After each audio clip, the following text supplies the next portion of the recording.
antes, mais obrigado a Isa, ao Lança, por me terem convidado. É um prazer gigante estar aqui. Eu acho que é um pouco... Alguém falava de privilégio, não é? E nós somos efetivamente privilegiados. Há um privilégio gigante para já em estar a sentir e ouvir todo este turbilhão de acontecimentos. Eu vou straight to the point, portanto vou começar já a falar sobre, para mim, algo que é absolutamente essencial, que é a minha história de vida. E é curioso porque o preconceito também constrói. Eu sou um fruto do preconceito. Quando eu comecei a saber o que era ser homem, ou ser um ser humano, percebi que tinha uma diferença para a vida. E quando se tem uma diferença para a vida, quando se percebe aos 6 anos que a existência, o simples facto de existir, causa insatisfação ou intranquilidade na outra pessoa, algo acontece na nossa mente. Quando aos 15 ou 16 percebe-se que, por ser diferente, temos de trabalhar o dobro ou o triplo, algo opera nas nossas mentes. Eu tenho uma visão muito otimista da vida e, em vez de vitimizar, eu vou à procura de ultrapassar as minhas dificuldades. Eu acho que, se eu estou aqui a falar de inteligência artificial, é porque, obrigatoriamente, tenho nascido negro. Portanto, isso tem sido uma luta muito interessante, porque, quando era mais novo, não via muitas possibilidades, porque eu cresci em Coimbra, na década de 80, então, numa sociedade profundamente racista, era muito difícil ter amigos. Então, o meu pai percebeu-se disso e deu-me um ZX Spectrum, porque ele não sabia que aquilo ia mudar a minha vida.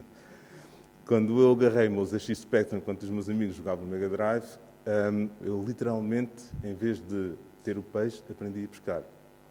Os meus primeiros conhecimentos de programação vêm do BASIC. E uma das coisas que eu aprendi também, já numa idade mais avançada da minha vida, que é a importância de ser curioso.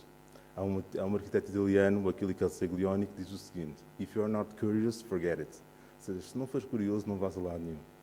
E essa curiosidade dá-nos a vontade de explorar, de ir à procura de coisas novas. Portanto, para mim, o processo é essencial. Outra questão do processo é aquilo que eu chamo de sponge effect. É nós conseguimos absorver tudo aquilo que nós vamos vendo, observando e cultivando. Quando nós trabalhamos com líquidos, o nosso pensamento também é líquido. Então, a minha mente é igualmente líquida. Quando eu consigo ser água, e como o Bruce Lee dizia, conseguimos deambular, a nossa criatividade também é líquida. Essa criatividade líquida dá-nos uma noção clara daquilo que é um conhecimento, uma cultura baseada no processo criativo. E o meu processo criativo diz-me que a prática dá-nos a teoria. O domínio da prática dá-nos lugar de fala para teorizar sobre.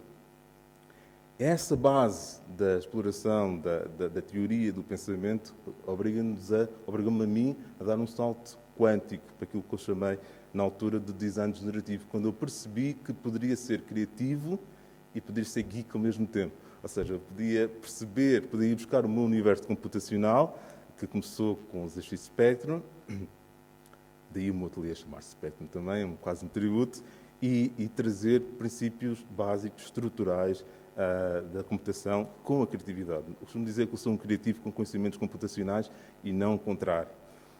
Quando nós começamos a ler, quando eu comecei a ler, percebi que havia pessoas fortíssimas. Eu li um investigador, Nicholas Negroponte, do MIT, que diz uma coisa muito interessante sobre being digital, ser digital, que não há problema nenhum em ser digital.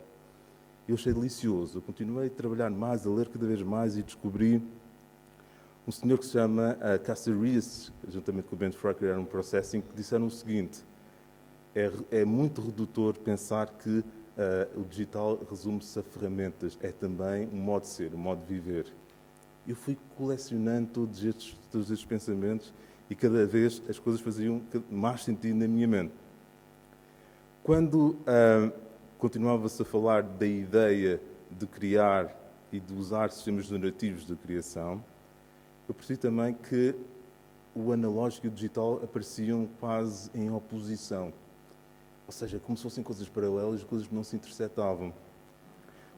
Alguns anos atrás, o canal Shutterstock na Alemanha fez um especial sobre Analog Human Digital.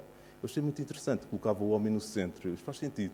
Então o homem podia abrir os seus braços e tentar interligar. E esta ideia que já foi falada aqui do in-between é exatamente onde eu me encontro e onde a minha comfort zone. Eu sou completamente contra a ideia de os extremos, nós temos que assumir um extremo. Não funciona na política, nós sabemos que nem a extrema-esquerda é boa nem a extrema-direita, não funciona na economia, sabemos que nem o capitalismo nem o comunismo funcionam na totalidade, portanto, anular os extremos é meio caminho dado para a coisa evoluir para um patamar muito mais equilibrado. É importante perceber também que o design generativo é a base da inteligência artificial. Quando eu falei inicialmente que sou um privilegiado, eu estive na gênese em Portugal do design generativo e estive na gênese também do design generativo mundial, que tem mais de 30 anos. E quando nós falamos de design generativo, falamos de um senhor muito interessante que se chama Hiroshi Ishii. Hiroshi Ishii é outro investigador do MIT que diz o seguinte: nós temos 3 fases de relação com a tecnologia. Tangible User Interface, Tangible User Interface, Radical Atoms. Temos também o Tangible User Interface. Fiz confusão aqui, é de lembrar agora. Tangible User Interface dá-nos a possibilidade de criar uma ligação direta entre o digital e o físico analógico. Significa que nós podemos tocar. Mas também temos User Interface, que é uma maneira mais indireta de interligar com a informação. Mas o que nos interessa aqui, neste caso concreto, do Radical Atoms, quando tudo entra em colisão, em que nós não conseguimos distinguir o que é digital e o que é físico. E isso abre portas para aquilo que nós chamamos da inteligência artificial, um termo que quando aparece em 56, traduz aquilo que para mim não faz muito sentido, porque eu não acredito numa inteligência artificial, acredito sim numa inteligência computacional.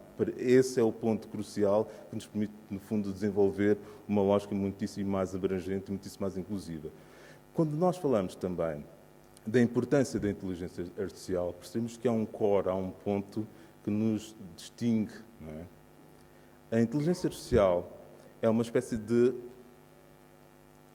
é um iceberg, porque nós, no fundo, temos 2 maneiras diferentes de interagir. Podemos ser um utilizador, não é? Podemos usar apenas o topo do iceberg, ou podemos estar no bottom do iceberg. Eu, atualmente, estou nos 2 momentos. Eu uso o topo do iceberg, as ferramentas digitais para criar, mas também uso a base, a essência da inteligência artificial para conseguir, no fundo, desenvolver sistemas que, por vezes, até podem substituir humanos, mas que resolvem problemas a nível industrial, a nível arquitetónico, a nível criativo, muitíssimo abrangente. Portanto, nós podemos usar a inteligência artificial generativa ou podemos usar a inteligência artificial based rules, que é baseada em regras pensadas pelo homem. Esta relação homem-máquina, que eu chamei, que era o tema de hoje, Machine Learning and Learning from Machine, diz-nos o seguinte: eu posso alimentar uma base de dados, ensinar uma máquina a pensar e a processar e a resolver questões, mas ao mesmo tempo eu posso usar processos desenvolvidos por outros programadores, por outras pessoas, a meu favor. Portanto, nós literalmente estamos neste intercâmbio de dar informação à máquina e ensiná-la como usar a informação, essa base de dados e como interagir, e como é que nós podemos ser criativos.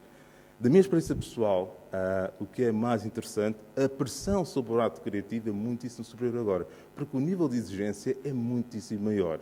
Porque quando eu mostrava um projeto meu há 5 anos atrás, as pessoas diziam: oh, extraordinário. Se eu mostro o mesmo projeto, as pessoas perguntam: ok, isso é Midjourney? Ou seja, de repente eu percebo que a inteligência artificial não me veio ajudar, veio colocar a fasquia num patamar complicadíssimo. E para mim é extraordinário, porque uma das coisas que eu também aprendi no meu processo criativo é que a percepção da realidade e da criação não pode ser superficial. Se nós mergulhamos um pouco mais a fundo, conseguimos perceber como é que isso pode ser feito. E um dos pontos cruciais da inteligência artificial é perceber... Eu desenvolvi um sistema de naturology. O que é a naturology? Alguém falava inicialmente sobre de onde é que vem a criatividade. Atualmente, a criatividade hoje vem do Pinterest, vem do Instagram. E eu pergunto, ok, a verdadeira fonte de criatividade está na natureza. Então, se nós conseguimos ligar a natureza e a tecnologia, a naturology, nós conseguimos ir diretamente à fonte. E a natureza ensina-nos muita coisa. Portanto, eu estou muito mais interessado a perceber como é que a natureza me resolve problemas de deformação de superfícies, criação de espaços, do que propriamente replicar aquilo que já foi feito.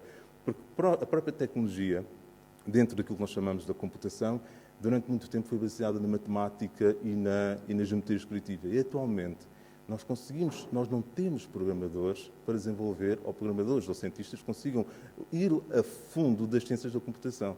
Nós hoje falamos da inteligência artificial porque temos processos de computação baseados em placas gráficas e não processadores. Essa passagem do GPU, do CPU, peço desculpa, processador para o GPU, dá-nos a possibilidade de exponenciar de forma extraordinária todo o crescimento da computação. E nós ainda estamos no início, porque quando chegar a computação quântica, vai ser muitíssimo mais superior. Outro dado interessante, que é absolutamente crucial, o futuro da inteligência artificial está intimamente relacionado com a nossa capacidade de perceber como é que nós podemos humanizar a tecnologia.